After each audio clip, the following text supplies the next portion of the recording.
Құрметті ағайындар, ассалаумағалейкум. Мен жазылушыларым. Құдай бұйырса, біз қазір Астананың орталығына келдік.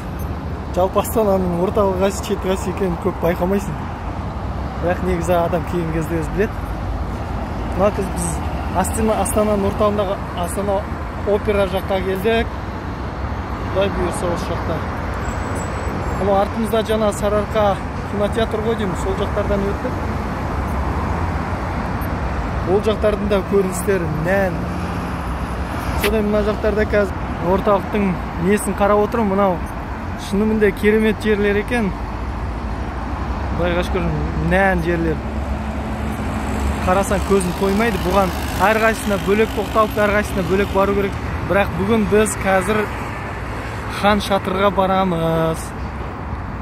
Хан Шатырға барып, сол жақтарды көрсек, сол жаққа бір шолу жасаймыз. Міне ремонт, барлық жақта үй салынып жатыр. Рахат. Құдайға шүкір.